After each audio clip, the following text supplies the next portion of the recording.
Salut à tous et bienvenue dans l'épisode 16 d'Up and Thunder. C'est Pierre qui vous parle, très heureux de vous retrouver pour un épisode très spécial. Avec moi aujourd'hui, comme toujours, Constant. D'abord, comment ça va, Constant? Bah salut, ça va super bien. Très content d'avoir de très beaux invités avec nous pour cet épisode. C'est ce que j'allais dire avec nous aujourd'hui, deux invités de marque. D'abord, Lucas de Suns FR et de l'Écho des Parquets. Comment ça va, Lucas? Bah, ça va très bien. Écoute, on me dit que je suis beau et on m'invite dans une émission. Je suis ravi d'être là. Ouais, c'est un plaisir de t'avoir avec nous. Et ensuite, vous connaissez forcément Alex de Trash Talk. Comment ça va, Alex? Ça va bien, ça va bien. Merci de m'avoir proposé ce podcast, ça fait plaisir. Merci d'avoir pris un peu de temps dans cette intersaison très mouvementée pour venir parler avec nous, comme vous vous en doutez, des Suns et d'OKC, puisqu'on va parler du trade de Chris Paul, bien entendu, qui sera notre fil rouge, j'ai envie de dire, pendant tout cet épisode. On va commencer directement, mais juste avant, petit rappel sur le trade, pour ceux qui ne l'ont plus en tête. Il s'est passé il y a une semaine, j'ai l'impression que il y a une éternité avec tout ce qu'il y a eu entre-temps. Mais le Thunder a envoyé Chris Paul et Abdul Nader à Phoenix, du coup contre Ricky Rubio, Kelly Oubre Jr., Ty Jerome et Jalen Louque, je crois qu'on dit comme ça. Et le premier tour de draft 2022 de Phoenix. Ce premier tour est protégé 1-12, puis 1-10, puis 1-8, et enfin non protégé en 2025. Voilà pour le trade. Je vais commencer vers toi, Alex. Est-ce que d'abord, tu peux me donner un peu ton sentiment et ton ressenti à l'annonce de ce trade-là, et peut-être un petit peu à posteriori maintenant, ce que t'en penses? Bah déjà, il y avait eu des rumeurs avant, en fait. C'est un trade qui s'est fait très vite à l'ouverture du marché des transferts lundi, je me rappelle plus, c'était le 16, je crois. Mm. Il s'est fait très vite, hein, ça a été, enfin, au bout d'une heure d'ouverture de marché des transferts, boum, le trade est tombé parce que les deux équipes, on le savait, il y avait des rumeurs, ça discutait un peu. On a entendu parler d'un trade à trois, voire à quatre équipes par moment. Il y avait Dallas dans le coup. À d'autres moments, il y avait potentiellement les Clippers aussi dans le coup et tout. Euh, donc, moi personnellement, en tant que fan des Suns, je suis hyper content de voir que la franchise elle est ambitieuse, que le GM il a décidé de, même s'il faut lâcher Ricky Rubio, on peut pas dire le contraire. Chris Paul est une upgrade au poste 1 par rapport à Ricky Rubio. Chris Paul est un top meneur dans la ligue. Chris Paul est un passeur absolument incroyable, un gestionnaire parmi les meilleurs de l'histoire NBA. Donc, t'es fan de Phoenix, bon bah, t'es content d'accueillir ce genre de joueur dans ta franchise, entre guillemets. Après, et je pense que Lucas sera d'accord avec moi là-dessus, bah, il y a du risque, il y a du vrai gros risque sur ce trade, parce que Phoenix récupère les deux dernières années de l'énorme contrat de Chris Paul, donc je crois que c'est 85 millions qui restent à lui payer sur deux saisons, hein. C'est ça. Je crois que c'est 41 et puis 44 ou un truc comme ça. Pour un mec qui a déjà 35 ans, un mec qui est quand même connu pour se faire régulièrement des petits pépins physiques, je pense que les Rockets ne nous contrediront pas là-dessus. Pas toujours au meilleur moment. Donc le risque, il est réel, mais le reward, il peut vraiment être énorme en fait. Je pense que le backcourt Booker-Chris Paul fait vraiment partie, même à l'Ouest, fait partie des meilleurs backcourt. Donc à partir de là, dans la NBA d'aujourd'hui, où les créateurs sont les boss, je pense que c'est un choix sportif que j'adore et un choix contractuello à venir, peut-être un peu moins évident, avec plus de risques, mais là, comme ça, à l'instant T, au moment d'aborder la saison 2020-21, bah ouais, j'ai peur que Chris Paul se blesse parce qu'il coûte cher, mais qu'est-ce que je suis content de l'avoir à côté de Devin Booker, quoi, en gros, quoi. En gros, c'est ça, quoi. Complètement. Lucas, toi aussi, un peu ton sentiment là-dessus, et peut-être aussi ton sentiment par rapport à OKC, du coup, est-ce que pour toi c'était une bonne chose pour peut-être les deux franchises?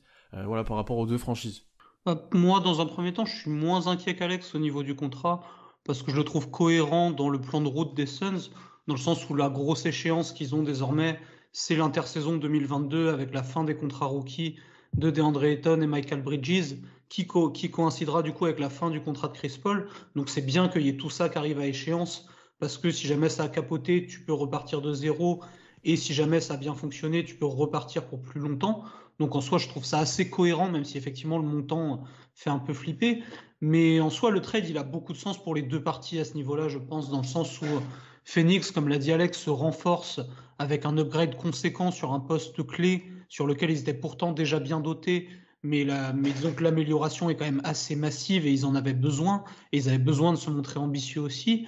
Et du côté d'Oklahoma City, je pense que l'opportunité était là d'avoir un partenaire d'échange qui était disposé à lâcher beaucoup parce que le joueur les intéressait énormément au-delà de son contrat du fait de l'échéance 2022 que je viens de citer. Et en soi, même si Presti à première vue était pas très intéressé par les joueurs qui étaient Rubio et Oubre, le fait de pouvoir les rééchanger derrière a suffi à le convaincre. Donc je pense que c'était vraiment un trade qui avait du sens pour les deux équipes. Et du côté d'Oklahoma City, mine de rien, c'est bien d'avoir pu trouver un partenaire comme ça, parce que du fait de l'importance du contrat, tu n'aurais pas forcément pu trouver facilement un partenaire qui trouvait autant de sens que Phoenix dans cet échange.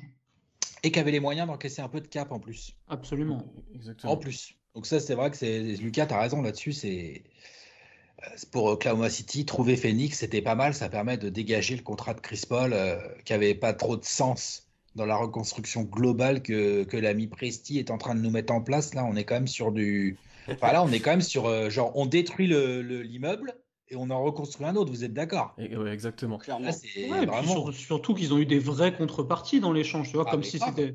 Ils ont eu un échange comme s'ils avaient échangé un All-Star et pas comme s'ils avaient échangé un contrat à 80 millions sur 2 ans. C'est peut-être ça qui est le plus incroyable d'ailleurs, c'est parce que il y a un an, Chris Paul avait une valeur très faible, on savait même pas s'il allait jouer sous le maillot du Thunder, personne n'en voulait vraiment, et maintenant quand tu vois ce que tu as pu obtenir dans un échange contre lui, avec son contrat, avec toutes les problématiques que vous avez citées, c'est largement positif sur la stratégie du Thunder l'année dernière et sur ce qui a été fait. Et après, comme tu l'as dit, Alex, là, on part sur ça a été l'élément déclencheur, je pense, d'une énorme reconstruction, Saïm-kiesque, j'ai envie de dire, où on détruit tout, on va repartir de zéro. On a 2-3 joueurs sur qui on peut compter, mais le reste, c'est des pièces de monnaie, j'ai envie de dire. On peut les envoyer dans tous les sens, ça peut partir, là on l'a vu ces dernières semaines, ça peut partir n'importe où. Et donc le trade de Phoenix, c'était probablement l'une des meilleures offres aussi que l'on a eu parmi les rumeurs. Il y avait Philadelphie, il y a eu un temps Milwaukee, il y a eu du New York, mais clairement cette offre-là était, je pense, la meilleure. Je pense que Constant, tu peux confirmer mes dires. Oui, nous, pour suivre la franchise de près, on voyait les rumeurs qu'il pouvait y avoir, les différents packages qui pouvaient être envoyés contre Chris Paul, et clairement, celui qu'on a reçu de la part de Phoenix, c'est probablement le meilleur qu'on pouvait recevoir. Pour revenir un peu sur mon sentiment global, d'un point de vue de Phoenix, je pense que Phoenix n'avait pas trop le choix que de recruter Chris Paul. En tout cas, Phoenix avait besoin de prouver à Booker qu'il faisait tout pour essayer de l'entourer le plus rapidement possible, dans le but de retourner en playoff. Et que du coup, tu te retrouves dans une situation où quel joueur que tu peux entourer avec Booker, tu peux récupérer sans non plus lâcher trop d'assets. Et je pense que Chris Paul est vite arrivé dans la discussion. Comme tu l'as dit, Alex, le fit Chris Paul, Devin Booker, moi je le trouve fou, vraiment. Ce backcourt-là est tellement complémentaire et tellement intelligent. Et même au-delà de parler du fait de l'associer avec Devin Booker, je pense que Chris Paul, tu vas le faire jouer en pick and roll avec DeAndre Ayton, tu vas le faire servir, il va servir Michael Bridges, Cameron Johnson. Il est clutch. Il est clutch, voilà. Et en plus, en termes de mentor, Chris Paul, nous on l'a vu la saison dernière. Que ce soit Shea, que ce soit Dort ou que ce soit Beasley, ça a été le premier à venir mentorer les jeunes. Donc vraiment, pour Phoenix, je trouve que c'est un très bon deal qui en plus leur permet vraiment, ça plus les moves qui ont été faits à la Free Agency, de faire partie des équipes pour qui la plupart des gens vont dire Phoenix ira en playoff. Et du côté de Casey, c'est un move logique, c'est le premier domino d'une reconstruction. Et, Chris Paul, malgré la saison de fou qu'il nous a fait la saison dernière, il n'allait pas rester tout le temps, surtout que contractuellement, comme tu l'as dit, Lucas, c'était pas la meilleure chose à faire. Donc voilà, on l'a échangé, on a récupéré des contreparties intéressantes, toujours un petit tour de draft supplémentaire pour assaisonner les 25 qu'on a déjà. Donc vraiment, moi je trouve que c'est un bon move de la part et des Suns et du Thunder. Ce qui est intéressant aussi, c'est que Chris Paul a eu son mot à dire dans le trade. Presti l'a clairement consulté en fait vis-à-vis de sa destination. Il a pu rencontrer, je crois, les dirigeants de Phoenix. On l'a vu s'entraîner ensuite très rapidement avec Booker. Donc je pense qu'il va arriver vraiment motivé et il aura pour espoir, et ce sera peut-être notre prochain petit débat, d'amener Phoenix assez loin, assez haut dans le classement et peut-être assez loin en playoff, j'ai envie de dire, parce que vu ce qui se fait actuellement à Phoenix, vu le backcourt du coup, vu les signatures, ça va s'affirmer comme un très bon candidat à l'Ouest. Donc là-dessus, je pense que vous êtes clairement gagnant. Je sais pas qui veut réagir en premier, peut-être Alex, mais là, tu peux avoir de l'espoir, je pense, pour tes Suns. Ouais, carrément. De toute façon, on en discutait là en off juste avant de commencer l'enregistrement. Tu recrutes pas Chris Paul en récupérant 85 millions de contrats sur 2 ans d'un mec de 35 piges pour faire autre chose que d'aller en playoff et aller en playoff pour regarder droit dans les yeux les adversaires qu'on va te filer. Je te dis pas que les Suns vont défoncer l'Ouest. Je dis juste que les Suns, en fonction du range dans lequel tu les mets pour la saison à venir, je pense qu'on va être beaucoup à les mettre en playoff. Faut quand même pas déconner. Là, du coup, tu rajoutes Chris Paul, mais on n'a pas parlé non plus du rookie qui est pas inintéressant, de Etuan Moore, de Jake Crowder et tout. Enfin bref, l'effectif des Suns, c'est de la gueule. Euh, Moi, ce qui va vachement m'intéresser, c'est comment il va se comporter en régulière et ensuite, si, et j'y crois fort, ça arrive en playoff, en fonction de l'adversaire, quel que soit l'adversaire, j'ai envie de dire, ces Suns ont pour ambition de regarder droit dans les yeux et d'être capable en fait de battre n'importe qui. Et ça, c'est la grosse nouveauté à Phoenix, c'est qu'on va plus du tout, on n'est plus du tout normalement une victime expiatoire, quoi. C'est-à-dire que quand tu joues Phoenix, bah tu fais merde, attends, scouting report, ah ouais, attends, il y a Chris, ah il y a Booker, ah ouais, putain, le pivot il est en forme, ah ouais, et attention, il y a des shooters, ah putain, merde, ils défendent pas si mal. Enfin, tu vois ce que je veux dire, genre le scouting report quand tu joues Phoenix se complique très très fort là avec cette très belle intersaison. Donc, ouais, on a de quoi mettre de gros espoirs. Mais je vais plutôt laisser Lucas vous expliquer comment les Suns vont défoncer l'Ouest. Ah non, bah sportivement, l'effectif il est très cohérent parce que au-delà du transfert pour Chris Paul, il y a, tu l'as dit, la signature de Jay Crowder qui est quand même un atout colossal pour la mid-level exception. Il y a des signatures très cohérentes autour de ça, etc. Tu as un roster qui sportivement est très cohérent. Là où serait mon inquiétude, serait plutôt au niveau de l'état d'esprit, de l'alchimie, parce que le fait de te séparer de Rubio et Doubré, C'est bah, vrai qu'il mine y de a du rien, boulot là, à ce niveau-là. Ouais, au c'est niveau de vrai. ton identité, c'est quand même quelque chose d'assez important, quoi. Où le problème de ces Suns depuis pas mal d'années, c'est que le talent était là, mais jamais ils ont réussi vraiment à se trouver une identité, quoi. Et Kelly Oubre a beaucoup apporté ça. Et Ricky Rubio avait un côté un peu glue guy qui était très important aussi. Donc en soi, tu pars avec du Chris Paul, du Jay Crowder, c'est potentiellement une toute nouvelle identité. Qu'est-ce que c'est une identité qui va correspondre à ton groupe? Est-ce que je pense qu'avec Monty Williams, ça va quand même beaucoup faciliter la transition, étant donné qu'il a coaché longtemps Chris Paul et que c'est un excellent coach qui a été le moteur de l'équipe l'année dernière. Mais en soi, toute l'identité que tu as pu avoir la saison dernière, bah mine de rien, tu vas avoir un petit revirement à ce niveau-là. Et si sportivement, moi, le roster me semble très cohérent et quand même nettement plus compétitif que l'année dernière, ben, je ne vais pas dire mes inquiétudes, mais plutôt mes interrogations concerneront davantage l'alchimie, parce que mine de rien, Oubre c'était vraiment l'âme de cette équipe, et Rubio était un des gros leaders aussi du groupe. Donc en soi, tu pars dans une dynamique en termes, on va dire, d'émotion qui est très différente de celle de l'an dernier. Je pense que tu perds Rubio et tu perds Kelly Oubre, qui étaient des joueurs importants dans ta rotation et même dans l'âme de cette équipe. Mais vous serez les premiers à le dire, quand Phoenix fait 8-0 dans la bulle, c'est parce que, enfin, c'est pas seulement grâce à ça, mais c'est parce que Cameron Johnson est starter au poste 4 et Kelly Oubre fait pas partie du voyage. Pourtant, ça n'a pas empêché. Pourtant, ça n'a pas empêché Phoenix de faire 8-0. Je pense que l'âme de cette équipe de Phoenix, ou en tout cas, ce qui fait que Phoenix l'année dernière a été meilleur que les autres années, je pense que c'est Monty Williams.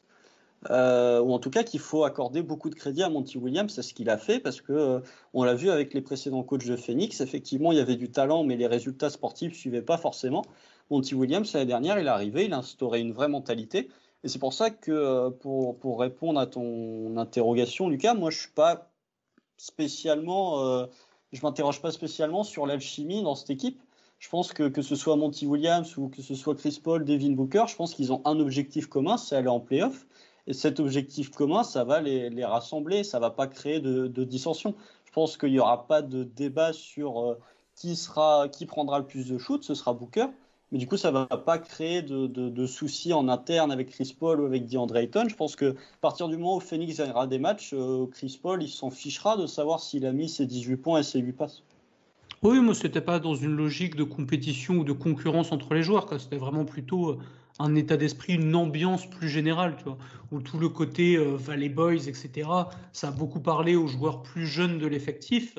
Et le fait de passer sur un gars qui est beaucoup plus terre à terre, qui est beaucoup plus professionnel, comme peut l'être Chris Paul, c'est pas nécessairement le même état d'esprit. Tu sais pas exactement comment des joueurs qui n'ont pas connu ça vont pouvoir y réagir, quoi. Surtout des joueurs qui, pour le moment, n'ont connu que la défaite en plus. C'est ça. Ça, c'est un paramètre important. C'est comment tu fais pour gagner, quoi, maintenant. La culture de la gagne. Complètement. Moi, je suis d'accord avec. Au niveau de l'alchimie, je pense que ça va prendre assez vite parce que les joueurs seront prêts à le faire. Et je pense que la bulle a, même s'il y a des joueurs qui sont plus là, a bien servi à ça, à ce groupe un peu jeune des Suns qui étaient tous ensemble, qui se sont donnés pour mission d'essayer d'aller chercher les playoffs. Je pense que ça a vraiment bien marché. Par contre, comme tu l'as dit, Lucas, il y aura une toute nouvelle identité avec des nouveaux vétérans, Chris Paul et Crowder, qui je pense prennent pas mal de place dans un roster NBA en termes de prise de parole, en termes de d'impact sur la culture de la franchise même. Je pense que l'identité sera nouvelle, mais j'ai vraiment envie d'y croire en fait moi aussi, et je pense que ça peut aller assez loin et assez facilement, et que ça peut bien s'accorder entre jeunes talents type Johnson, Crowder, Booker, Chris Paul, et ça peut fonctionner, ça peut créer une nouvelle alchimie, un bon lien entre les générations.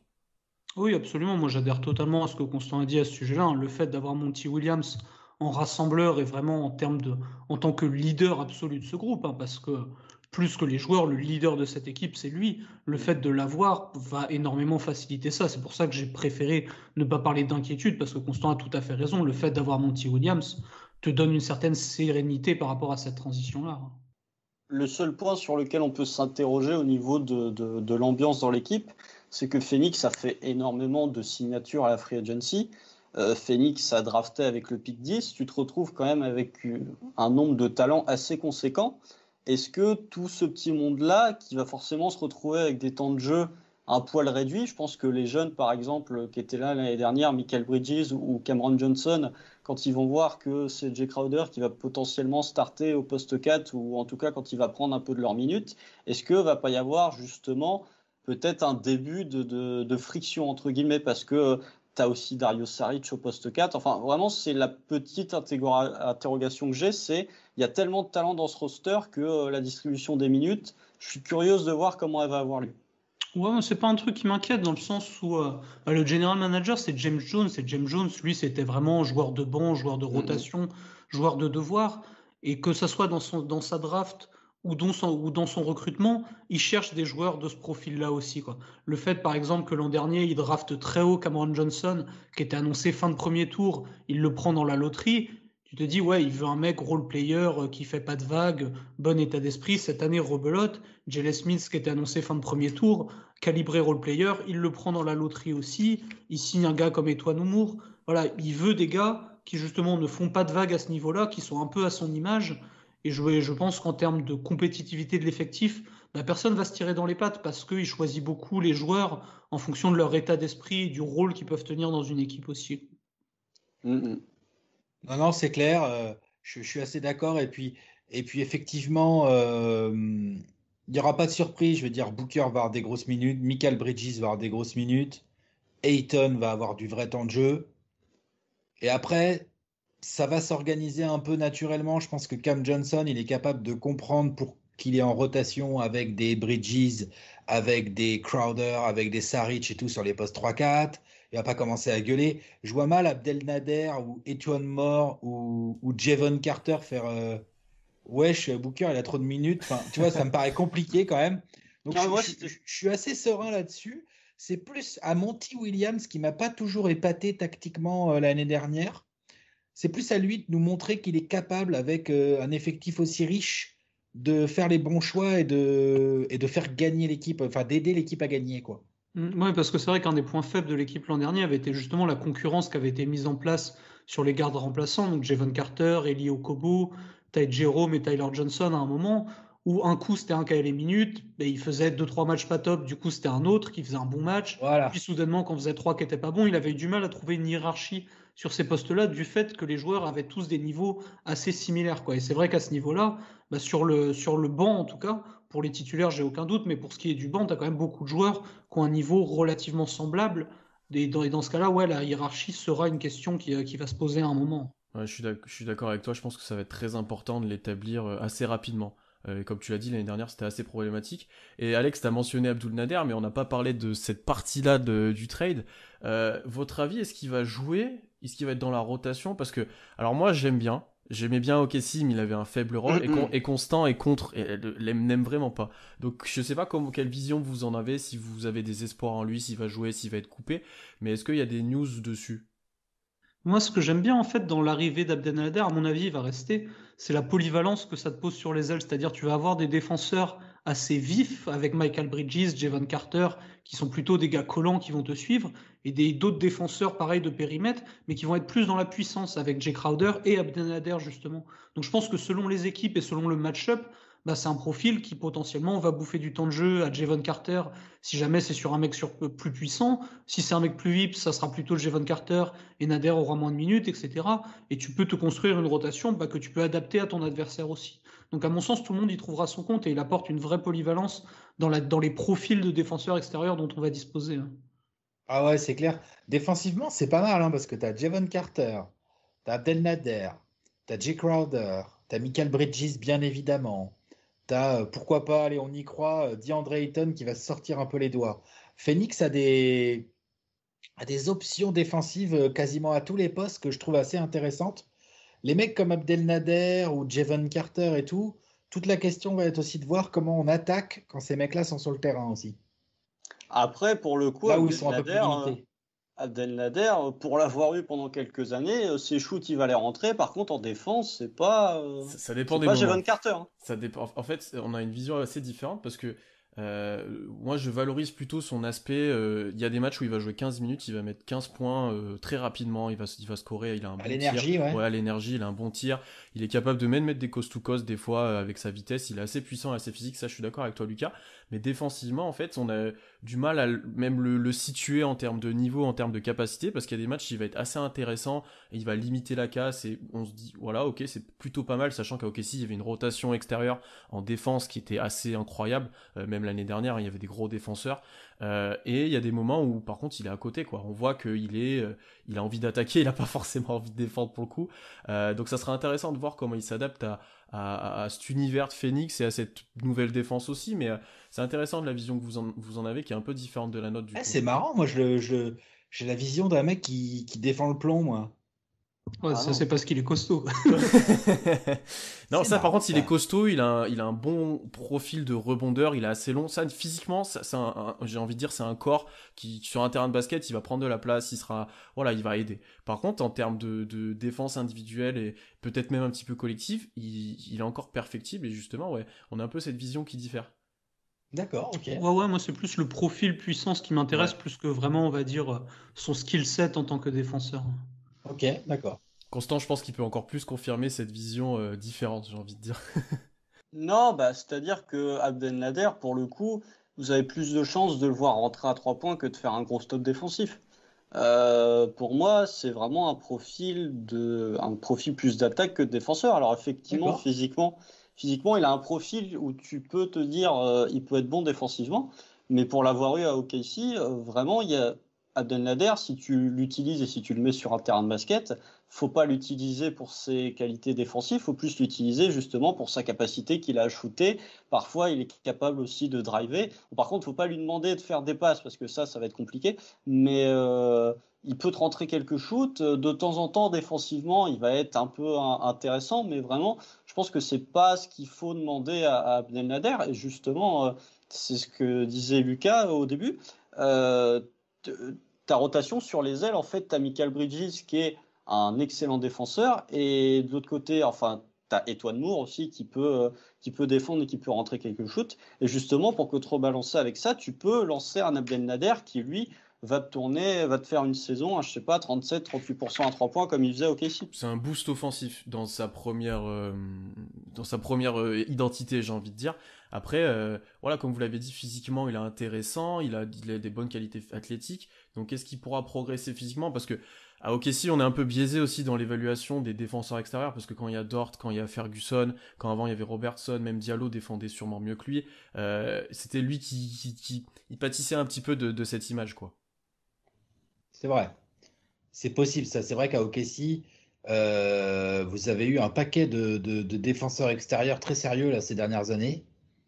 Donc c'est Ça vrai va. que c'est pas là qu'on a le plus vu Abdelnader. Ouais, mais ça sera intéressant à voir justement comment il arrive à évoluer défensivement et d'avoir vos retours vis-à-vis de ça. C'est intéressant. On a pas mal parlé du côté de Phoenix, du coup, on va parler peut-être du côté plus OKC, de la contrepartie et du trade. Alors déjà, on l'a dit, la contrepartie était assez élevée. Notre sentiment, c'est que pour nous tous, il est partagé sur ça. Mais on a tout de suite tradé quasiment tout le monde, on est rentré dans une reconstruction assez importante. Alex, toi qui as suivi globalement la NBA, qu'est-ce que tu penses un peu de cette stratégie et des trades mis en place, du coup par exemple avec Ricky Rubio pour monter à la draft, du trade d'Oubre aussi, ce qui aurait pu être des joueurs intéressants dans un effectif, même Oubre qui est jeune.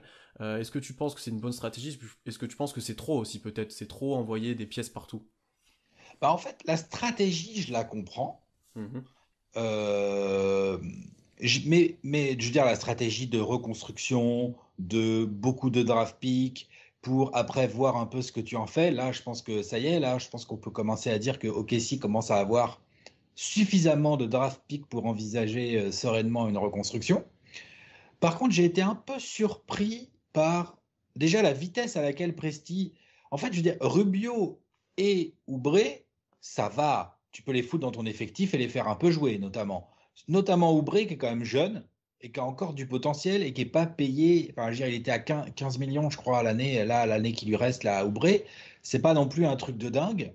J'étais un peu surpris qu'ils repartent aussi vite et en échange seulement d'un pic, en fait. Si je dis pas de bêtises, c'est Il y seulement un a un pic à premier Oubre. tour. Un pic protégé et un second tour. Voilà. Ah ouais, il y a un second tour en plus, tout à fait. Il y a un first pick et un second pick. Enfin, un premier tour et un second tour. Mais j'étais un peu surpris. Je trouve que ça, c'est une contrepartie pas dingue pour OKC. Alors après, j'imagine, tu crées aussi une trade exception, du coup, dans le Exactement, tour, ouais. forcément. Mais ça, j'étais un petit peu déçu. Enfin, vraiment, je mets pour moi le boulot de Sam Presti en tant que GM est vraiment pas évident depuis 2 intersaisons. Où voilà, il a quand même pas mal de joueurs qui lui cassent dans les doigts et tout à chaque fois. Donc à chaque fois, il doit recommencer, refaire un peu ses plans et tout. Ça, je le conçois parfaitement. Là, sur ce trade-là, j'étais là genre putain, il s'est quand même super bien démerdé pour refourguer Chris Paul. Il a trouvé les Suns, qu'on avait besoin, qu'on de la cam, qu'on de quoi absorber un peu de cap, qu'on des jeunes joueurs à lui filer et tout. J'étais surpris de voir tout ça repartir aussi vite et contre des contreparties que je trouve pas si folles. Alors, si je peux me faire l'avocat du diable pour le trade de Vas-y. Kelly Oubre, Ouais. il y a plusieurs points. Le premier point, c'est que tu en as parlé, Kelly Oubre était un joueur jeune, je crois qu'il a 24 ans, et il n'était pas payé cher. Le problème, c'est que Kelly Oubre rentrait dans sa dernière année contractuelle Ouais. et que Kelly Oubre, dans une reconstruction, on n'était pas sûr de savoir s'il allait avoir envie de prolonger. Je comprends. Donc du coup, ça pouvait favoriser l'idée d'un trade. Le deuxième point, c'est que il y a eu le trade d'Al Horford contre Danny Green, Ouais. et OKC s'est retrouvé dans une situation où il voulait garder les bird rights de Gallinari en vue de faire un sign and trade. Ouais. Sauf que pour pouvoir compléter le trade d'Al Horford tout en gardant les bird rights de Gallinari, il fallait bouger du salaire. Donc du coup, OKC, un peu dans la précipitation, ça je suis d'accord avec toi, a envoyé Kelly Oubre à Golden State, puisque apparemment Kelly Oubre avait envie d'aller à Golden State en plus. Sauf qu'au final, la contrepartie m'aurait pas choqué si le sign and trade de Gallinari avait eu lieu. Sauf que comme il n'a pas eu lieu et qu'il a signé à Atlanta contre rien, là pour le coup, je suis d'accord en me disant on aurait peut-être pu le faire jouer 1 ou 2 mois, une trentaine de matchs, et ensuite l'envoyer. Et Ricky Rubio, c'est pareil, la contrepartie, elle est pas dinguissime. Ah, mais ça, je suis d'accord, mais ça, c'est à Pierre de défendre son protégé. Alors, en fait, je pense que la valeur de Rubio, et ça, Lucas pourra peut-être commenter ensuite, mais elle n'était pas si élevée que ça. Parce qu'il a un contrat un peu plus long que celui d'Oubre par exemple. Oubre d'ailleurs qui je pense ne serait jamais resté à OKC un an de plus, n'aurait pas signé. Rubio avait peut-être pas une valeur aussi élevée que ça. Il voulait peut-être aussi lui pas forcément rester à OKC directement, donc il voulait peut-être partir. Et après, je pense que c'était le prix pour trade up dans la draft. Puisque quand on voit New York ce qu'a fait en fin de premier tour, ils ont envoyé 2 picks pour monter juste de quelques places.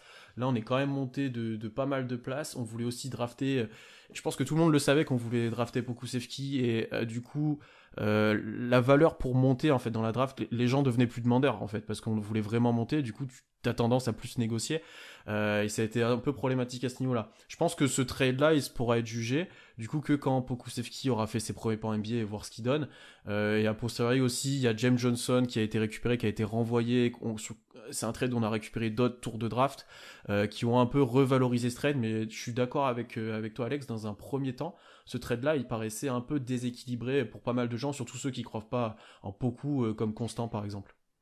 En fait, le truc, c'est plutôt qu'avec Rubio et Oubre, je trouve qu'au final, au global, vous avez quoi? Vous avez un futur first pick, un futur second pick, et vous avez Pokusevski Ouais. plus James Johnson.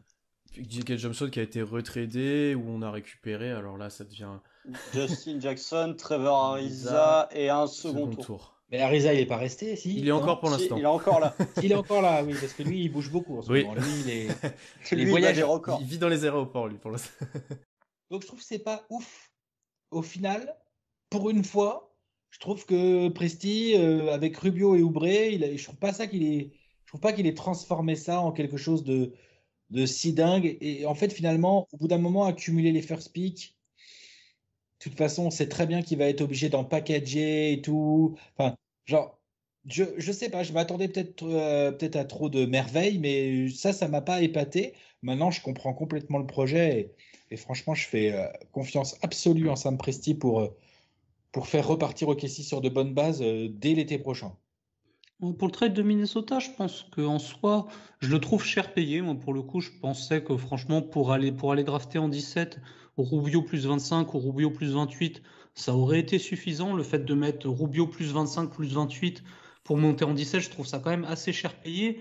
Mais si c'est le joueur que tu veux, ok, soit. Je suis Oklahoma City, je peux vivre avec. Si vraiment c'est le joueur que tu as ciblé et c'est le seul moyen que tu as de l'avoir, ok, je peux partir là-dessus, quoi. Pour Oubre, je trouve le trade un peu prématuré, en fait, dans le sens où un joueur comme ça, tu peux attendre la deadline, tu peux te dire bah, peut-être que chez un favori, il y aura une blessure assez critique et qu'ils vont être obligés de paniquer, de renforcer leur effectif avant la deadline. Ça arrive quand même assez fréquemment. Donc je pense qu'ils auraient gagné à patienter un peu plus parce que la protection du premier tour de Golden State est quand même beaucoup trop contraignante pour Oklahoma City à mon sens. Mais et je pense que bah là, si je prenais Oubre dans le contexte de Phoenix, tu me dis on m'échange Oubre contre un premier tour ultra protégé et un second tour, j'aurais dit non. Dans le contexte d'Oklahoma City, tout de suite ça a plus de sens. Donc il faut voir l'échange à travers ce prisme-là aussi. Mais je trouve la contrepartie assez faible et je pense qu'ils auraient pu patienter un peu davantage de voir comment le marché se décantait. Mais en soi, bah, la valeur des tours de draft actuels est assez difficile à quantifier parce que le cap vient de changer. Donc je ne sais pas exactement avec le nouveau salary cap à quel point les general managers sont attachés à leur tour de draft. Mais disons que si je pouvais faire un reproche là-dessus, je trouve que les tours de draft arrivent un peu tôt dans le projet d'Oklahoma City, dans le sens où quand tu échanges avec une équipe qui potentiellement va être bonne, comme ça doit être le cas de Golden State ou plus théoriquement de Phoenix, tu as plutôt intérêt à aller chercher des tours de draft plus lointains, au moment où ils vont commencer à redescendre, justement, quoi. Et là, le pic qu'ils ont récupéré de Phoenix dans l'échange de Chris Paul, c'est 2022, donc c'est quand même très très proche. C'est un moment où l'équipe des Suns, normalement, est compétitive. Le pic de Golden State, il arrive 2021, je crois, donc à un moment où ils sont censés être compétitifs aussi et avec une grosse protection.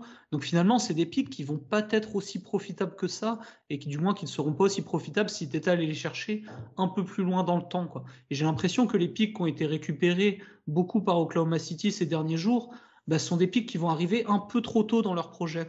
Et quand tu es dans ce genre de projet, on a vu ça avec Boston, avoir un tour de draft, c'est bien parce qu'un tour de draft a de la valeur. À partir du moment où tu es obligé de drafter avec ce pic-là et que ce n'est plus un tour de draft mais que ça devient un joueur, soudainement il a beaucoup moins de valeur en fait. Donc à mon sens, Oklahoma City aurait peut-être gagné à demander des pics plus lointains ou bien à être un peu plus patient dans les contreparties qu'ils auraient pu aller chercher. Après, pour revenir sur la question des pics lointains, je suis d'accord avec ce que tu dis, Lucas, mais il ne faut pas oublier que l'année dernière, les pics qu'on a récupérés, que ce soit d'Houston ou que ce soit des Clippers, c'est des pics 2024, 2025, 2026. Tout à fait. Et tu arrives dans une situation où, pour le coup, moi j'ai fait le compte, OKC, à chaque draft, à partir de celle de l'année prochaine, aura 3 first picks tous les ans jusqu'en 2026. Ce qui fait que tu n'as pas une année. Si tu avais été chercher des pics en 2020, encore en 2024, encore en 2025, encore en 2026, tu serais retrouvé dans une situation où en 2025, tu aurais eu 6 ou 7 pics, 7 first round qui t'auraient pas forcément servi.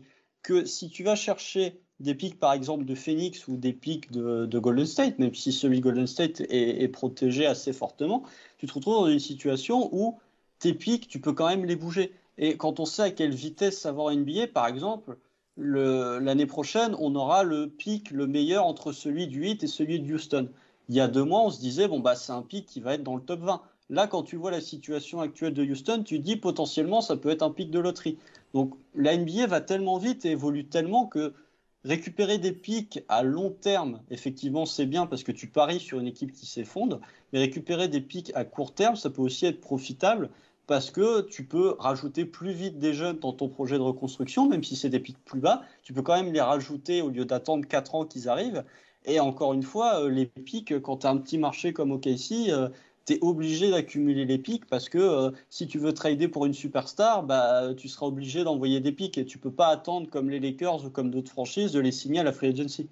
Oui, absolument, c'est loin d'être dénué de sens. Mais moi, je disais surtout ça par rapport au trade de Oubre, en fait, où le pic des Warriors, c'est celui de l'année prochaine, si je dis pas de conneries. Ouais. Et s'il n'arrive pas l'année prochaine, il se transforme immédiatement en 2 secondes tours, en fait. Et ça, pour le coup, pour le transfert d'un joueur qui avait quand même une belle valeur comme Kelly Oubre, je trouve que c'est une contrepartie qui arrive beaucoup trop tôt, quoi. Ouais. Après, il faut pas oublier le point que déjà la draft 2021 est annoncée comme exceptionnelle. Donc je pense que des pics de 2021, peut-être même des hauts second tour, ont peut-être presque plus de valeur que des fins de premier tour dans certaines drafts ou des choses comme ça. Je pense que ça sera à prendre en compte aussi. Et ouais, effectivement, la protection là, elle joue un rôle important dans le trade, comme tu l'as dit. Et il aurait été peut-être mieux de le prolonger sur plusieurs années, comme celui dans le trade de Chris Paul à Phoenix, où au fur et à mesure la protection diminue un petit peu, surtout que le projet Warriors n'est peut-être pas infini, vu les blessures, vu l'âge des joueurs aussi en plus. Ouais, moi c'était surtout, tu vois, dans l'optique de se dire pourquoi le faire là tout de suite maintenant, quoi. Pourquoi ne pas patienter jusqu'à la deadline? T'es pas à l'abri qu'il y ait une blessure chez un favori qui se retrouve un peu handicapé. Mettons, pas nécessairement un favori, même un outsider, tu vois, par exemple, je dirais, on va dire Indiana, il y a une blessure de TJ Warren, ils se retrouvent avec un trou béant au scoring sur les postes 3-4, ils seront probablement prêts à céder un premier tour pour prendre Kelly Oubre, non? Ouais, Ouais, mais encore une fois, tu reviens dans l'optique de conserver les bird rights de Gallinari. C'est pour ça qu'il a été bougé aussi vite, Oubre. Et Gallinari a été gentil après de partir contre rien. Voilà. Parce que OKC devait bouger du salaire. Je pense que si OKC n'avait pas dû bouger de salaire, je pense que Oubre serait resté un poil plus longtemps.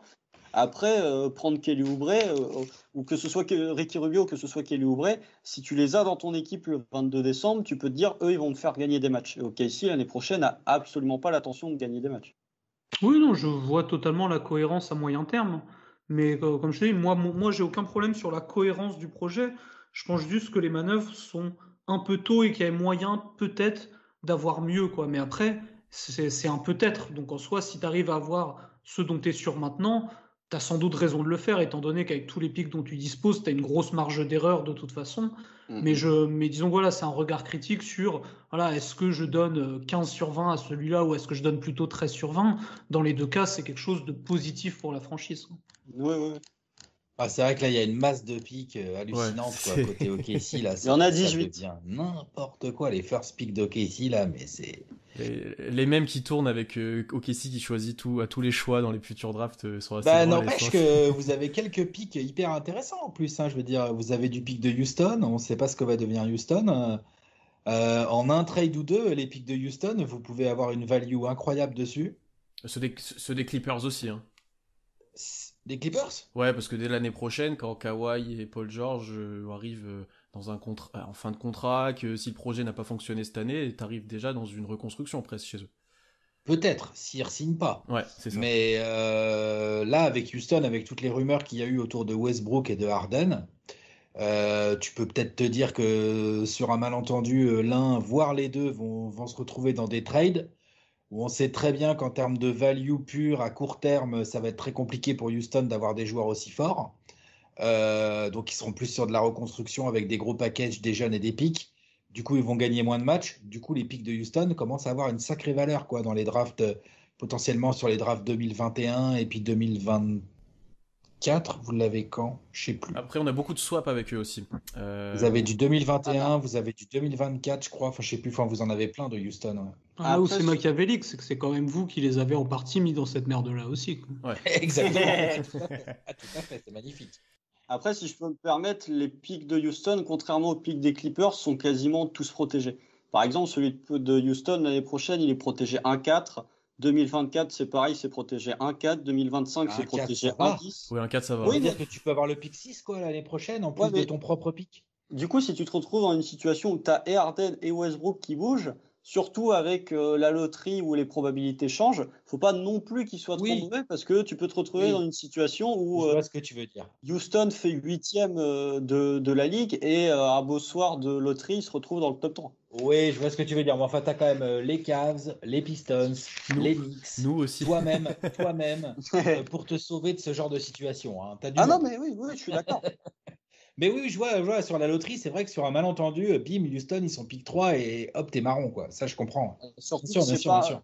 c'est pas un first round, surtout que tu récupères ces 2 secondes tours dans ce cas-là. Donc tu passes Ouais, potentiellement d'un pick top 5 à 2 secondes tours, ça pique un peu. ouais, c'est pas terrible, j'avoue. Euh, Maintenant qu'on est dans les pics et dans les protections, une petite question du coup sur celui qu'on a récupéré dans ce trade de Chris Paul. Il est de 2022, protégé 1,12, puis après en 2023 1,10, puis après 1,8 en 2024.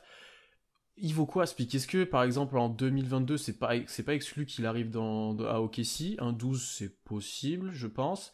Et même après 2022, puisque Chris Paul sera en fin de contrat, je sais plus le contrat de Booker, là-dessus vous allez m'éclairer. Mais est-ce que si Booker, ça c'est tombe... toute la vie, Phoenix. Ouais, ça serait vraiment bien pour les fans des Suns, oui. Et ce serait une belle image pour la NBA aussi. Mais est-ce que si ça marche pas, par exemple, ce cycle avec Chris Paul de 2 ans, est-ce que c'est pas impossible de voir ça exploser? Est-ce que quelle est la valeur de ce pic en fait? Est-ce que c'est en 2023, il peut être très haut, par exemple? Je pense que vous l'aurez dès 2022, honnêtement. Parce que là, l'équipe telle qu'elle est construite pour performer dans les 2 années qui viennent et amorcer en tout cas la suite de son projet. Si tout doit être cassé, ça sera plutôt en 2023 qu'en 2022 et je pense que vous aurez déjà eu le pic à ce moment-là. Ouais, c'est Et en protégé soi, 12, c'est ça? Ouais, Ouais. ouais, ouais, ouais, c'est c'est vrai ça. que Et vous c'est allez, pour ouais, Ouais, c'est ça, vrai ouais, que moi, franchement, vous allez j'aurais l'avoir en préféré, 2022, je j'aurais pense. préféré une protection un peu à la Moret, tu vois, genre une protection, le pic il est protégé 14-20 ou un truc comme ça, pour Ouais. être sûr de se le garder dans la poche si jamais t'es moyen. J'aurais préféré une protection comme ça, mais en soi, étant donné que Rubio et Oubre en tant que joueurs intéressaient peu Sam Presti, c'était normal de rajouter un pic en bonus pour que le trade puisse se faire. Bah après, nous, de notre côté, on était très intéressés par le pick 10. Je pense que c'était un peu trop pour pouvoir le récupérer, surtout avec la contrepartie qu'on a eue. Mais je pense que le pick 2022, est-ce que Phoenix sera dans le top 5 des meilleurs bilans NBA en 2022? Je suis pas sûr. Est-ce qu'ils iront en playoff? Probablement. Tu peux te retrouver avec un pick 19-20, ce qui est plutôt intéressant surtout dans une draft 2022 où potentiellement la règle du one and done est abrégée, où tu te retrouves avec des mecs qui sortent direct de high school, plus des gens qui ont fait un peu d'université. ça sera intéressant à suivre. Mais c'est vrai que l'année prochaine, il risque d'arriver. Enfin, en 2022, pardon, il risque d'arriver dès la première 2022. fois. Ouais. 2022, il risque d'arriver dès le début. Mais c'est intéressant, Lucas, là, ce que tu viens de dire, que la protection aurait pu être, ouais, à la Morée, comme tu dis, 14-20. Ça aurait été peut-être plus positif pour vous et moins positif pour OKC. Donc, la protection est pas si mal sur ce pic-là, effectivement. Effectivement. Bah, disons qu'elle profite aux deux équipes, quoi, dans le sens où si Phoenix vraiment avec Chris Paul ça capote totalement, ou bien si tu as des blessures et que tu fais une saison pourrie, tu te retrouves dans la loterie, tu conserves ton pic. Pour Oklahoma City, c'est surtout c'est un pic que tu reçois très probablement. Donc, il faudrait vraiment un scénario catastrophe pour que Phoenix le conserve. Et s'il y a scénario catastrophe, ils en auront besoin. Mais dans un scénario où tout se passe bien, il va à Oklahoma City. Donc les deux équipes, ils trouvent leur compte, je pense. Mm, J'aurais Ouais. bien aimé parler avec vous des autres contreparties, mais comme on l'a dit, elles ont toutes été envoyées dans d'autres franchises. Il en reste que un parmi, parmi tout le monde, c'est Ty Jerome. Alex, ton avis de fan un petit peu des Suns sur Ty Jerome? Moi, je t'avoue que je l'ai peu vu jouer, mais j'ai l'image d'un backup meneur plutôt propre en termes basket, mais pas énorme athlétiquement. En gros, un bon backup potentiel NBA, quoi. Ouais, ben, en fait, nous non plus, on l'a pas Ouais, tant vu que c'est ça vrai, c'est finalement vrai. à Phoenix, hein, pour être tout à fait franc. Enfin, Lucas, tu me dis si tu valides, mais on l'a pas vu tant que ça jouer. Euh, Moi, ce que j'aime bien chez ce joueur, je vais commencer par là. Moi, ce que j'aime bien chez ce joueur, c'est que pour le peu qu'on l'a vu jouer, donc c'est un 2, mais qui peut vraiment tenir la balle, hein, on va dire, Ty Jerome. Moi, je le mettrais vraiment dans cette catégorie-là. Ce que j'ai bien aimé, c'est le côté propre qui comprend bien le jeu, même si on l'a pas vu beaucoup de minutes, hein. Ça, j'aime bien. Tu sens que c'est un joueur intelligent, que c'est un joueur avec du QI basket. C'est un joueur qui est capable de comprendre et de choisir les situations. Après, très compliqué de juger sa réelle capacité à scorer parce qu'en fait, Phoenix l'a très peu utilisé. Il faudrait avoir les stats sous les yeux, mais je sais pas combien de tirs il a pris par match où il a joué en moyenne, mais enfin, ça doit quand même être pas grand-chose, quoi. 2-3 tirs peut-être à tout casser. Donc compliqué de juger son réel potentiel offensif au scoring. Mais voilà, joueur propre qui comprend bien le jeu, ça se voit. Après, défensivement, j'ai l'impression qu'il y a pas mal de taf, qui peut avoir tendance à se faire pas mal outplay par pas mal de joueurs sur son poste. Donc ça sera à suivre pour vous si vous le gardez, voir comment vous l'utilisez en défense. J'ai l'impression qu'on va le garder parce qu'on manque un peu de guard et qu'il pourrait avoir un rôle en sortie de banc chez nous. Je sais pas ce que t'en penses, Lucas, mais dans ma tête, il va jouer un petit peu en sortie de banc, peut-être aux côtés de Malédon, peut-être, voilà. Il a un potentiel à montrer, hein. Clairement, quand il est drafté à la sortie de Virginia, la promesse qu'il porte, et c'est pour ça qu'il est drafté milieu de premier tour, c'est qu'il a probablement une belle carrière de meneur backup devant lui, quoi. Dans le sens un peu à la Monte-Morris, par DJ exemple. Augustine. Voilà, parce que à Virginia, c'était un très bon meneur de pick and roll, très bon passeur sur pick and roll, très très propre, bon shooter à 3 points, très bon ratio assist-turnover. Et après, à Phoenix, les débuts sont compliqués parce qu'il démarre la saison blessé. Et c'est vrai que du coup, la rotation se fait sans lui. Il arrive un peu comme un cheveu sur la soupe au moment où il faut reprendre. En plus, lui, c'est un meneur de pick and roll. Et quand il démarre, Ayton est suspendu. Donc, il n'a pas de rim runner, il n'a pas de rollman pour jouer avec lui. Donc, c'est vrai que ses débuts ont été compliqués. Mais en soi, par rapport aux promesses qu'il avait montrées à Virginia, sa première saison rookie, je trouve, est très, très décevante. Dans le sens où ce qu'on attendait, c'était vraiment une science du pick and roll, un meneur gestionnaire avec une certaine science du jeu. Et à ce niveau-là, sur le passage à la NBA, il a beaucoup déçu. Dans le sens où il essaye toujours de créer de l'action plutôt que de jouer l'action simple, ce qui était pourtant censé être sa force. Sur tout ce qu'il a montré à Phoenix, au contraire, il a toujours essayé de tenter le play qui tue au lieu de faire le truc correct sans trop de prise de risque. Donc il a eu quand même beaucoup plus de déchets que ce qui était attendu au moment où il était drafté. Techniquement parlant, au final, à part un flotteur qui était assez convaincant, le reste, que ça soit le shoot ou le dribble, ça a été assez inquiétant aussi. Donc en soi, sa saison rookie, même s'il y a pas mal de circonstances atténuantes, est quand même très très décevante par rapport au meneur qu'il était à Virginia. Donc en soi, le fait de l'avoir dans un contexte où il aura probablement plus de minutes, plus de responsabilités, et surtout où il ne sera pas en concurrence permanente, comme ça pouvait être le cas à Phoenix cette année, sera probablement bénéficiaire à son développement. Mais en soi, sa saison rookie, par rapport à ce qu'était censé être ses points forts, a été très décevante à tous les égards.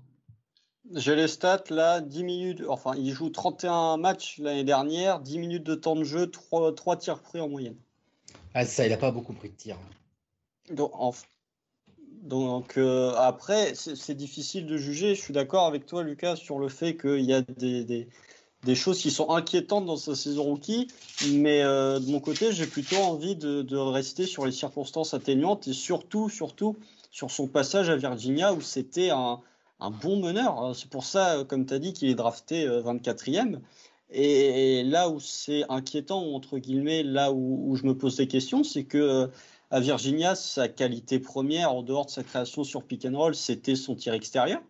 Et que quand il arrive en NBA, il n'a pas réussi à concrétiser cette réussite qu'il avait en NCAA. Donc la question que je me pose, c'est est-ce qu'il va être capable, là, avec une vraie préparation et où il ne va pas se blesser, de pouvoir performer comme les gens l'attendaient? Est-ce que le fait aussi, comme tu l'as dit, de ne pas se retrouver en concurrence avec 3 autres meneurs et juste d'être un peu en concurrence avec Malédon, ça va le servir? Je sais pas, mais de mon côté, même si j'ai des interrogations, je préfère pour l'instant faire confiance à son époque Virginia où il avait montré vraiment des choses très très intéressantes.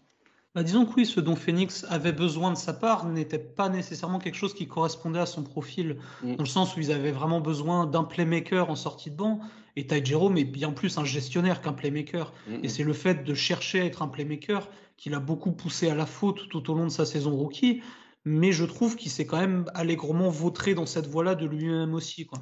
Mais comme tu dis, effectivement, dans un univers moins compétitif, où il pourra davantage laisser parler son jeu à lui et pas essayer de devenir un joueur qu'il n'est pas à la base, peut-être qu'il se développera davantage.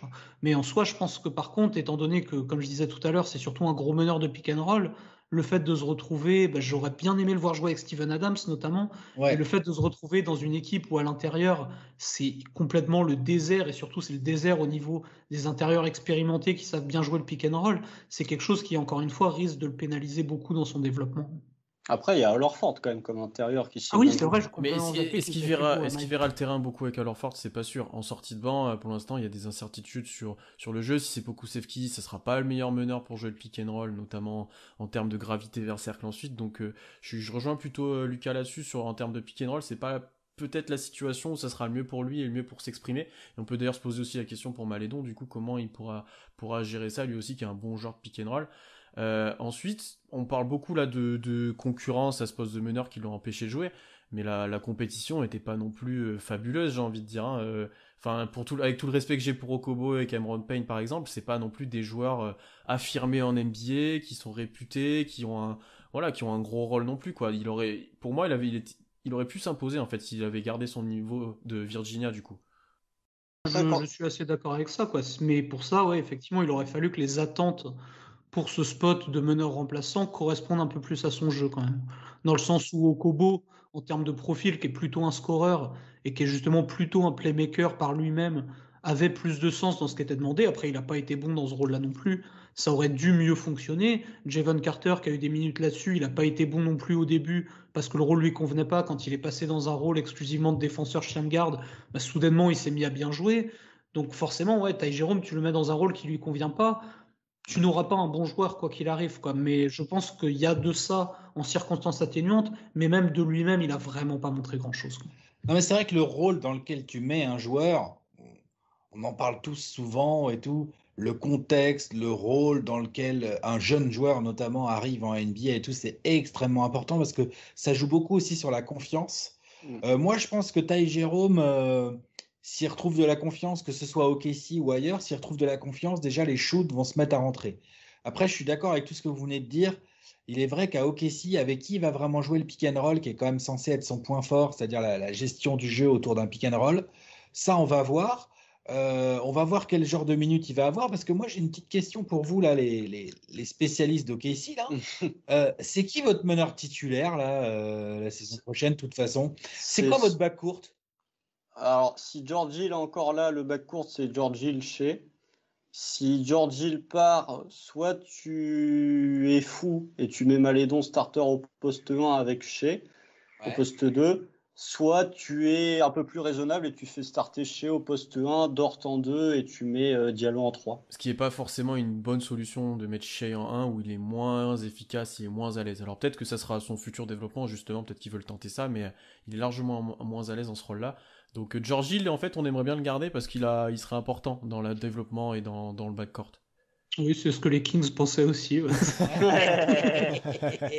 Mais c'est vrai, non, mais je pose cette question parce qu'en fait, quand tu fais l'effectif, bon là évidemment l'effectif, je vous cache pas, l'effectif du Thunder, là, vu qu'il y a à peu près 63 joueurs, 64. on a du mal un peu à y voir clair, mais tu peux te dire que des Ty Jerome, des Théo Maledon, des jeunes comme ça vont dans une équipe qui de toute façon n'a pas volonté à tellement gagner le match la saison prochaine, peuvent avoir des temps de jeu honorables en fait, puisque tu peux vite arriver à eux dans la rotation en fait, finalement. Bah ouais. Il y a des chances à prendre en fait, il y a des opportunités assez fortes, je pense, pour jouer à NBA. Du coup, le Ty Jerome, on va peut-être le voir un peu plus à l'œuvre qu'à Phoenix finalement. Et peut-être qu'on va se dire, ok, bon bah non, en fait, voilà, quoi, plantade, c'est pas ça. Ou alors peut-être qu'il va prendre un peu de confiance, il y aura moins de pression, il aura peut-être un peu plus la balle. On va voir avec quel genre d'intérieur, effectivement, Lucas, là, je te rejoins là-dessus, c'est que il faut des intérieurs pour jouer le pick and roll, quoi, c'est pas si simple. Mais peut-être au moins sur le shoot, ou en tout cas, on va peut-être le voir à l'œuvre dans un contexte qui lui sera plus favorable à OKC. C'est possible. Après, il y a aussi ce que va lui demander le coach, parce que voilà, à Phoenix, on lui demandait quelque chose qui n'était pas fait pour lui. Est-ce que notre nouveau coach OKC va pouvoir, en tout cas, va être capable de savoir quelles sont ses qualités et de dire non, tu arrêtes de faire n'importe quoi et tu reviens à tes qualités premières. Bien sûr, ça, c'est clair que ça. extrêmement important, hein. On va voir, on va voir. Et on a peu d'infos sur ce nouveau coach en plus. Donc on peut même pas essayer de prévoir ce qui va être fait parce que c'est son premier passage en NBA. On l'a pas vraiment vu en G-League. On l'a vu, il était qu'un an en G-League. Enfin, il n'y a pas vraiment de définition sur sa politique de coaching, sur aussi ses stratégies. On n'est pas sur un Mac D'Antoni où on sait ce qu'on va avoir, quoi. C'est vraiment. Donc ça sera intéressant de voir si un Ty Jerome par exemple peut s'affirmer dans la rotation. Et Alex, pour répondre à ta question sur le roster, on essaie de le faire un peu tous les jours et d'estimer un peu les rotations et c'est vraiment un bordel monstre. Le 5 majeur pourrait être à peu près correct avec du Hill, du Horford, Bazley qui prendrait un rôle dans le 5 majeur. Mais sur le banc par contre c'est invivable, quoi. Tu peux pas prévoir. Non. Ouais, après, pour ma part, je serais quand même assez curieux de voir Shai davantage au poste 1. Dans le sens où je pense que ça pourrait être bénéficiaire à son développement, un peu comme ça a été le cas pour Caris LeVert à Brooklyn, qui au final avait joué beaucoup en 2 au départ et qui a pris un tout autre volume une fois qu'il a eu des minutes en tant que meneur de jeu. Et je pense dans le développement de Shai, après il est quand même très très en avance sur ses propres temps de passage, mais le fait d'avoir justement des responsabilités vraiment en tant que meneur pourrait le faire passer dans une autre dimension encore, quoi. Mais après, ce serait demander beaucoup là. Concrètement, déjà le niveau où il est sur sa saison sophomore, et déjà, moi, je trouve quand même très inattendu par rapport au prospect qu'il était à la base. Après, chez pour le coup, tu parlais de Caris LeVert qui était un 2 et qui est passé au poste 1. Chez, justement, il a fait l'inverse. Quand il était aux Clippers, il était principalement utilisé en tant que poste 1. Et c'est quand il est arrivé à OKC que forcément, tu avais Chris Paul et Dennis Schroeder au poste 1. Du coup, Billy Donovan a fait en sorte que Shea joue au poste 2 et soit beaucoup plus créateur pour lui et moins de s'occuper de la gestion pour les autres. Et sur les quelques séquences qu'on a vues, notamment dans la bulle où Shea a évolué en tant que poste 1, c'est que des séquences. Donc on va voir, peut-être qu'il sera capable de développer ça plus tard, mais sur les rares séquences qu'on a vues de Shea au poste 1, ni Pierre ni moi n'étions convaincus. Ouais, c'était assez brouillon, c'était souvent juste un pick and roll annoncé et pas vraiment de choses mises en place. C'était très individuel aussi, pas vraiment capable de créer pour les autres, alors que c'était quelque chose qu'on espérait beaucoup plus, par exemple, que son apport au scoring, qui a été vraiment plus haut que ce qu'on espérait. Là, la gestion, c'était pas vraiment ça. Et puis voilà, comme Constant l'a dit, quand t'avais Chris Paul et Schroeder à côté, qui avait ce line-up à 3 meneurs, il avait plus ce rôle de finisseur et moins ce rôle de créateur pour les autres. Donc George Hill, Shai Gilgeous-Alexander en 2, Horford en pivot, Lugensdort en 3. Bazley en Du coup, 4. votre 4, c'est qui? Darius Bazley. Ah, Bazley, ouais, carrément. Allez, on y va, c'est parti, quoi. Ouais, qui a fait Bam, titulaire, Darius Bazley. Je l'adore, hein. Mais je suis très curieux de voir, enfin, j'adore le style, quoi. Curieux de voir quel est son réel potentiel, quoi. Il a des choses athlétiquement et physiquement extrêmement impressionnantes. Après, je suis curieux de voir quel joueur c'est réellement, quoi. Pour le coup, moi j'ai une question pour toi, Alex, parce que ça fait depuis longtemps qu'on cherche avec Pierre à quel type de joueur pourrait correspondre Bazley, et on ne trouve pas en fait. Est-ce que tu as une idée? Est-ce que tu as une idée? Ah, c'est Tayshaun Prince avec du plus de technique. C'est Stacey Ogman, si tu veux aller dans les vieux comparos. Il y a de ça. Espèce de longiligne athlétique gaucher, là. Il n'y en a pas eu 150 000 hein, dans l'histoire de la Ligue, hein, des mecs comme ça. Hein. Moi j'avais Lamar Odom, je sais pas ce que t'en penses. Lamar Odom, attention, hein, là c'est du rich potentiel. Hein. S'il devient comme Lamar Odom, c'est magnifique. Ah bah là, nous. oui. Ah bah oui, là on est content parce que Lamar Et, Odom. Lamar Odom des Lakers, hein, pas celui de Dallas. Hein. Ah non. On est d'accord. Hein. Non, mais ouais, là, bien sûr. De toute façon, longiligne, comme ça, gaucher, grand, mais en même temps, il peut quand même bien switcher sur des petits. Enfin, il est très mobile. Ouais, c'est ce genre de profil-là, mais c'est justement pour ça que je suis hyper intrigué, quoi. Je le trouve vraiment excitant hein, comme joueur. Je pense qu'il y a vraiment un potentiel.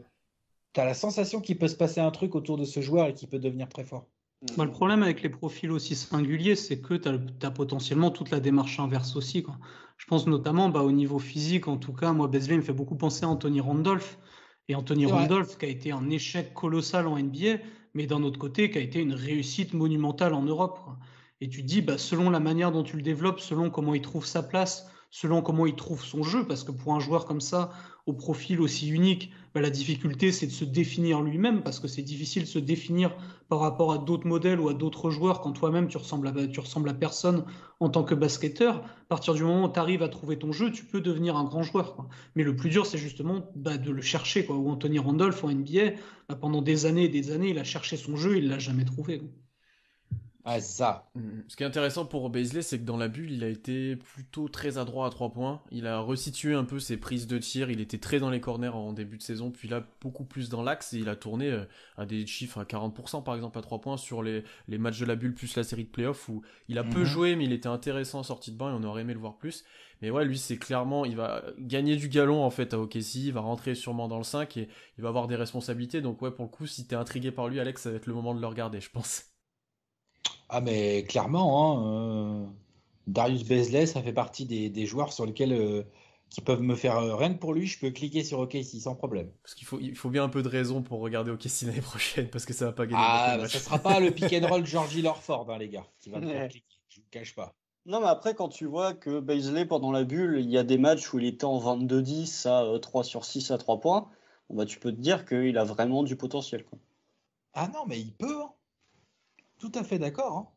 Il peut. Maintenant, il faut faire. Voilà, c'est ça. Ouais, c'est sûr, mais tu vois, si Horford est conservé, je trouve que ça lui donne justement un super bon mentor pour affiner un peu son jeu, C'est essayer vrai. de se dire à quoi je veux ressembler, comment est-ce que je veux jouer, etc. Parce que pour le moment, il a des qualités, mais c'est très brut dans le sens, pas il est limité, mais c'est très brut dans le sens, on ne sait pas du tout à comment on veut le sculpter, à quoi on veut qu'il ressemble en fait. Et le fait d'avoir Horford à côté, qui est un joueur aussi multiple, peut lui permettre aussi de dire cette facette-là du jeu d'Horford, elle m'intéresse. Celle-là, un peu moins parce que je suis plus grand ou bien je suis plus vif. Donc ça, je vais pas rajouter. Par contre, ça, il sait faire et je trouve pas mal. Je vais rajouter ça à ma palette, etc., etc. Ça va être un joueur. C'est les 2-3 prochaines années vont être assez déterminantes pour la suite de sa carrière, dans le sens où il va être modelé. Et une fois qu'il aura été modelé, ça va être difficile de le changer, quoi. Donc les 2-3 prochaines années vont vraiment être déterminantes à ce niveau-là. Et en soi, quand tu es justement un basketteur en formation, passer du temps à côté d'Al Horford, c'est probablement la meilleure chose qui puisse t'arriver. Oui, ça va. Surtout quand tu as un poste 4 comme Beasley qui peut shooter, tu peux te dire je peux m'inspirer des pick and pop que fait Al Horford. Tu vois que t'inspirer de Steven Adams, c'est plus compliqué tout de suite quand tu as un poste 4 qui shoot. C'est sûr. J'avoue. Complètement. J'avoue que c'est un peu plus compliqué, ouais. Bon, messieurs, on arrive à l'heure de podcast. C'était notre horaire défini. Merci beaucoup d'être venus. C'était un plaisir de vous recevoir pour parler un peu des Suns aussi, mais surtout d'OKC. Merci encore pour l'invite, c'était très sympa. Ouais, c'était sympa. Merci d'avoir pris de votre temps. Donc Lucas, toi, tu as retrouvé sur Suns FR, bien sûr, compte qui va devenir de plus en plus intéressant à suivre avec l'effectif que vous êtes en train de faire. Lucas, il est en train de mettre une petite locomotive là pour mettre son petit bandwagon. Et je vous invite d'ailleurs à tous les auditeurs à aller suivre. Alex et Lucas ont fait une draft all-time de Phoenix qui est assez intéressante. Ils ont un peu plus d'histoire que OKC, donc c'est mieux à faire que nous si on la faisait. Donc allez écouter ça. Bien sûr, Alex est à retrouver dans les vidéos de Trash Talk avec bientôt les 30 previews en 22 jours qui arrivent. Oui, Voilà. Donc là, il y a du taf. Et on attend celle d'OKC, on te l'avoue. Exactement. Normalement, vous devriez pas attendre trop longtemps. On attend les 14 wins de projeter pour OKC. Elle n'empêche, sur 72 victoires, ça... moi j'ai commencé un peu à réfléchir un peu pronostic. Ça nécessite une petite gymnastique d'esprit. On n'a pas l'habitude, hein. Ah bah ça. Je veux dire, 50 wins, c'est une énorme saison en fait. Ah oui, clairement. c'est énorme. C'est ça. 36, c'est 50%. Enfin bon, bref, c'est spécial. Oui, complètement. C'est vrai qu'on n'avait pas pensé falloir à ça, mais s'adapter. ouais. C'est terrible, du coup peut-être pour la première fois que Phoenix a un bilan positif depuis longtemps, on n'aura même pas 40 victoires. C'est clair. Ah, c'est clair. On va se retrouver une énorme saison, 39 wins. Très bon point pour finir. La meilleure saison de Phoenix depuis longtemps à 39 wins. C'est vrai que ça fait pas rêver, ça fait pas rêver. C'est spécial. Sacramento, ils seront à 29 comme d'habitude, mais ils diront on a fait une bonne saison cette année. C'est clair. Et je vous invite du coup à suivre tout le monde, à suivre notre compte Twitter @WeAreThunder. On sera présent sur toutes les plateformes d'écoute, sur YouTube, mais aussi sur notre nouveau site wearethunder.fr avec toutes les news du coup de cette intersaison très mouvementée. L'instant promo est fini, la saison arrive. Merci encore de nous avoir écoutés. Merci à vous messieurs d'être venus. Et à bientôt tout le monde. Salut.